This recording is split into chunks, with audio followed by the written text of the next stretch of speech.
मंत्रिमंडल के गठन के बाद जब विधानसभा शुरू हुआ तो पहले सत्र के पहले दिन ही विधानसभा में हंगामा हो गया। कल 17वें विधानसभा की पहली बैठक थी और विधानसभा के बैठक के पहले दिन ही विधानसभा में जमकर बवाल हुआ। नमस्ते, मेरा नाम अमन शर्मा है और आप जनता जंक्शन देख रहे हैं और ये हमारा कार्यक्रम सुबह सवेरे है, जिसके माध्यम से हम आपको बिहार की 5 प्रमुख खबर बताते हैं। पहली खबर, कल विधानसभा के पहले सत्र के पहले दिन विधायकों को शपथ दिलवाया जा रहा था और इसी शपथ ग्रहण के दौरान AIMIM के विधायक अख्तरुल ईमान ने हिंदुस्तान बोलने पर आपत्ति जताई, जिसे लेकर विधानसभा में बीजेपी जदयू ने इनका विरोध किया, लेकिन विधायक साहब अड़ गए। कुल 5 भाषाओं में शपथ लेने की छूट थी। ईमान साहब का शपथ पत्र उर्दू में लिखा हुआ था और इसी शपथ पत्र में एक जगह हिंदुस्तान का जिक्र था। वहां पर ईमान साहब ने हिंदुस्तान की जगह भारत बोल दिया और फिर बीजेपी और जदयू के विधायक इसका विरोध करने लगे। शपथ पत्र पढ़ने से पहले इमाम साहब ने प्रोटेम स्पीकर जीतन राम मांझी से हिंदुस्तान के बदले भारत बोलने की अनुमति मांगी। इमाम साहब ने कहा कि हिंदी भाषा में शपथ लेते वक्त भारत के संविधान शब्द का प्रयोग होता है, मैथिली में भी यही शब्द का प्रयोग होता है, लेकिन उर्दू में जो शपथ पत्र दिया गया है उसमें भारत के बदले हिंदुस्तान लिख दिया गया है। इसीलिए वो भारत के संविधान के नाम पर शपथ लेंगे, ना कि हिंदुस्तान के संविधान के नाम पर। जिसके बाद भाजपा के विधायक प्रमोद कुमार ने कहा कि ऐसे लोगों को पाकिस्तान भेज देना चाहिए। वहीं बीजेपी के विधायक नीरज सिंह बबलू ने कहा कि यह गलत नियति है और जो लोग हिंदुस्तान नहीं बोल सकते हैं उन्हें हिंदुस्तान में नहीं रहना चाहिए, ऐसे लोगों को पाकिस्तान चले जाना चाहिए। कांग्रेस के विधायक आनंद शंकर ने कहा कि हिंदुस्तान शब्द पर किसी को आपत्ति नहीं होनी चाहिए। बढ़ते विवादों के बीच प्रोटेम स्पीकर जीतन राम मांझी ने अपनी जिम्मेदारी को समझते हुए इमाम साहब को समझाया कि ऐसा पहली बार नहीं हो रहा है। पहले भी उर्दू भाषा के शपथ पत्र में भारत की जगह हिंदुस्तान लिखा हुआ रहता था। उन्होंने ये भी कहा कि दोनों नाम में शब्दों के अलावा कोई फर्क नहीं है, लेकिन मांझी के समझाने के बाद भी ईमान साहब पर कोई असर नहीं हुआ और वो हिंदुस्तान के बदले भारत शब्द के उच्चारण पर अड़े रहे। खैर, तमाम विवादों के बाद जब ईमान साहब विधानसभा से बाहर आए तो उन्हें मीडिया ने घेर लिया, जिसके बाद उन्होंने ये बयान दिया कि सिर्फ उन्हें भारत शब्द के अनुवाद पर विरोध था, इसके अतिरिक्त कोई और भी मसला नहीं था। इसके बाद उन्होंने इकबाल के मशहूर नज्म का जिक्र करते हुए कहा, सारे जहां से अच्छा हिंदुस्तान हमारा। ईमान साहब के इस बयान को लेकर संस्कृत में शपथ लेने वाले कांग्रेस विधायक शकील अहमद खान ने कहा कि यह सारा विवाद जानबूझकर किया गया है। बात जो भी हो, लेकिन अगर ईमान साहब के शपथ पत्र में भारत की जगह हिंदुस्तान लिखा हुआ था तो ईमान साहब को हिंदुस्तान बोलने में कोई आपत्ति नहीं होनी चाहिए थी। अब दूसरी खबर, कल विधानसभा के पहले दिन के बाद विपक्ष के नेता तेजस्वी यादव ने एनडीए सरकार को चुनौती देते हुए कहा कि अगर 1 महीने में एनडीए 19 लाख रोजगार नहीं देती है तो जिस 1 करोड़ 24 लाख जनता ने उन्हें वोट दिया है उनके साथ वो आंदोलन करने के लिए सड़क पर निकलेंगे। तेजस्वी ने कहा कि जनता ने बदलाव का जनादेश दिया था, लेकिन चुनाव आयोग के नतीजे में कुछ और निकला। उन्होंने कहा कि लोगों ने भ्रष्टाचार, बेरोजगारी और महंगाई के मुद्दे पर वोट दिया था, लेकिन नीतीश कुमार ने चोर दरवाजे से सरकार बना ली है। इसके बाद उन्होंने नीतीश कुमार के मंत्रिमंडल पर सवाल उठाए। तेजस्वी ने कहा कि नीतीश कुमार भ्रष्टाचार के भीष्म पितामह हैं, क्योंकि वो भ्रष्टाचारियों को बचाने की फिराक में लगे रहते हैं। तेजस्वी ने नीतीश कुमार पर कई बातों को लेकर हमला किया और उन्होंने कहा कि IAS अधिकारियों ने चिट्ठियां लिखे हैं जिसमें यह लिखा गया है कि नीतीश जी भ्रष्टाचारियों को संरक्षण दे रहे हैं। इसलिए सरकार बनते ही उन्होंने नियुक्ति घोटाले के आरोपी को शिक्षा मंत्री बना दिया और जैसे ही उन्होंने इस्तीफा दिया उसके बाद फिर जिसे शिक्षा मंत्रालय दिया गया उनकी पत्नी पर भी सुप्रीम कोर्ट में केस दर्ज है, जिसकी जांच CBI कर रही है। तेजस्वी ने कहा कि मेवालाल को मंत्री बनाना मुख्यमंत्री का फैसला था, लेकिन जब से उन्होंने इस्तीफा दिया है तब से नीतीश कुमार के मुंह में दही जम गया है। तेजस्वी ने कहा कि नीतीश कुमार कहते थे कि वो उनके बलबूते पर विधानसभा पहुंचे हैं,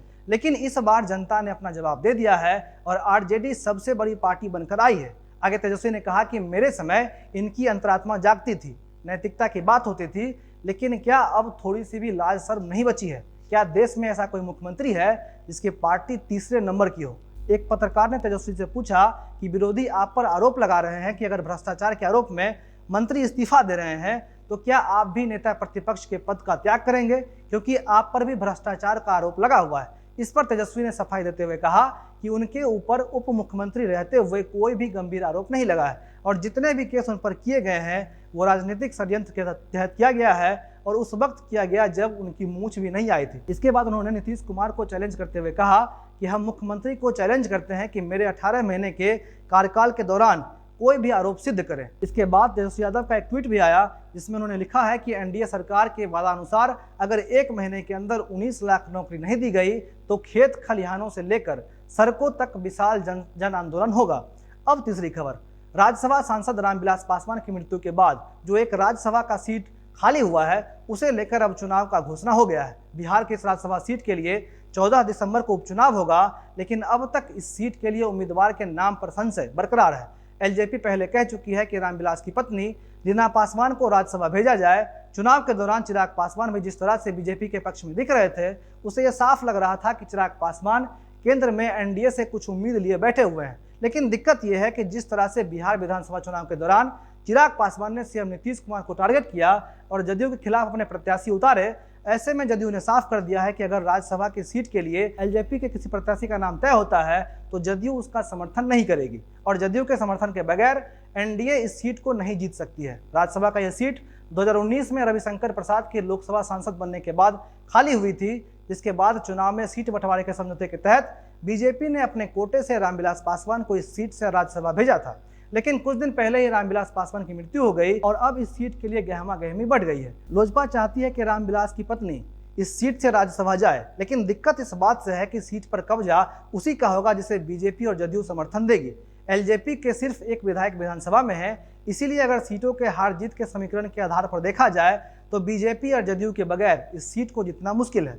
अगर विपक्ष की ओर से इस सीट के लिए कोई प्रत्याशी खड़ा किया जाता है तो विधानसभा में जीत उसी की होगी जिसे कम से कम 122 वोट मिलेगा। और दिक्कत यह है कि कोई भी दल अकेले इस आंकड़े के आसपास भी नहीं है। ऐसे में बीजेपी को इस सीट को बचाने के लिए जदयू की मदद चाहिए, इसीलिए बीजेपी कभी भी जदयू के विरुद्ध जाकर एलजेपी को यह सीट नहीं देगी। बीजेपी की ओर से इस सीट के लिए सुशील मोदी का नाम भी सामने रखा जा रहा है। सुशील मोदी इस बार उप मुख्यमंत्री नहीं बने हैं और ना ही उन्हें मंत्रिमंडल में जगह मिला है। इसके साथ ही सुशील मोदी करीब 3 दशक से बिहार की राजनीति में सक्रिय भी हैं और बिहार में सुशील मोदी से बड़ा भाजपा का कोई नेता नहीं है। इसलिए अंत में समीकरण इस पर बन सकता है कि सुशील मोदी के नाम को ही सीट के लिए फाइनल किया जाए ताकि जदयू इस सीट को जीतने के लिए अपना समर्थन दे। एलजेपी के साथ दिक्कत यह भी है कि जदयू के कई वरिष्ठ नेता जैसे अशोक चौधरी, वशिष्ठ नारायण सिंह एलजेपी को एनडीए से बाहर निकालने की बात कह चुके हैं और इसीलिए पूरी तरीके से मुमकिन है कि राज्यसभा का यह सीट एलजेपी के हाथ से निकल सकता है। अब चौथी खबर, कल विधानसभा में घुसने से पहले कई विधायकों में एक अलग तरह का जोश था। कल 17वीं बिहार विधानसभा का पहला दिन था और इस बार सदन में 105 ऐसे चेहरे हैं जो पहली बार चुनाव जीतकर विधानसभा पहुंचे हैं और ऐसे में कल पहले दिन विधानसभा में घुसने से पहले सब अपने अपने अलग अंदाज के साथ विधानसभा के परिसर में दिख रहे थे। जमुई में चकाई से निर्दलीय विधायक सुमित सिंह ने विधानसभा में प्रवेश करने से पहले विधानसभा के सीढ़ियों को प्रणाम किया और कहा कि जनता की जिम्मेदारियों को याद रखने के लिए उन्होंने सीढ़ियों को प्रणाम किया है। विधानसभा कर्म का जगह है और जनता इसका मालिक है। अंतर्राष्ट्रीय निशानेबाजी में अपना लोहा मनवा चुकी भाजपा की विधायक श्रेयसी सिंह पहली बार जीतकर विधानसभा पहुंची थी और विधानसभा में घुसने से पहले उन्होंने विक्ट्री का साइन दिखाया। कुछ नए विधायक तो भावुक भी हो गए, कुछ विधायक अपने अलग ड्रेस कोड में भी आए थे। भाजपा के 2 विधायक हरिभूषण ठाकुर बचौल और मुरारी मोहन मिथिलांचल से आते हैं, इसलिए कल जब वो विधानसभा पहुंचे थे तो अपनी पहचान के तौर पर उन्होंने मिथिला का पग और केसरिया वस्त्र पहनकर रखा था। पूर्वी चंपारण के ढाका विधानसभा क्षेत्र से विधायक पवन जायसवाल जब सदन पहुंचे तो उन्होंने जय श्री राम नाम का गमछा पहने हुए था और यह पहली बार था जब कोई विधायक जय श्री राम का गमछा लेकर सदन में पहुंचा था। वहीं विधान पार्षद देवेश चंद्र ठाकुर और संजय झा एक अजीब कार से विधानमंडल के परिसर में नजर आए। देवेश चंद्र ठाकुर खुद ड्राइविंग सीट पर थे और पूर्व मंत्री संजय झा उनकी बगल वाली सीट पर बैठ रहे थे।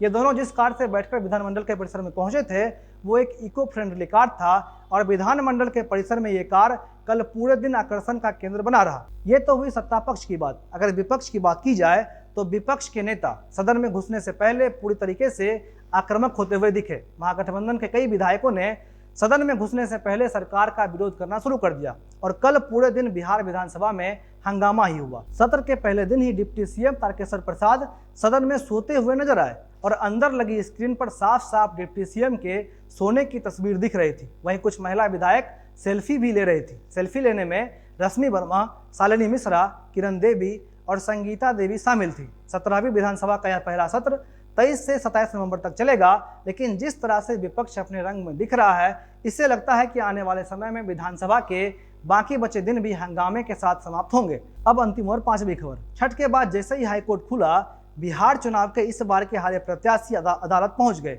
इसकी पहल हिलसा से चुनाव लड़ रहे आरजेडी के पूर्व विधायक शक्ति सिंह यादव ने की है। शक्ति सिंह यादव महज 12 वोट से हिलसा विधानसभा से हार गए थे और तेजस्वी यादव ने महागठबंधन के हारे हुए प्रत्याशियों को कोर्ट का सहारा लेने का निर्देश दिया था, जिसके बाद शक्ति सिंह यादव ने पहल करते हुए एक अर्जी कोर्ट में दी है। शक्ति सिंह ने यह दावा किया है कि 549 वोट से जीतने के बावजूद रिटर्निंग अफसर ने उन्हें 12 वोटों से हारा हुआ बता दिया। उन्होंने कहा कि कुल 33 राउंड की गिनती में 32 राउंड तक वो आगे चल रहे थे, लेकिन अंतिम राउंड की गिनती के बाद रिटर्निंग अफसर ने साजिश के तहत परिणाम में फेरबदल कर दिया और आपत्ति के बाद पोस्ट बैलेट में भी उन्हें पीछा दिखा दिया गया। उनका दावा है कि पोस्ट बैलेट की गिनती में भी वो 17 वोट से आगे थे, मगर अचानक इसमें 16 वोट रद्द कर दिए गए। पहल शक्ति सिंह यादव ने शुरू की है, लेकिन आने वाले समय में कुछ और प्रत्याशी अदालत का रुख कर सकते हैं। आज इतना ही। आप देख रहे थे जनता जंक्शन। मेरा नाम मोहन शर्मा है। बहुत बहुत धन्यवाद।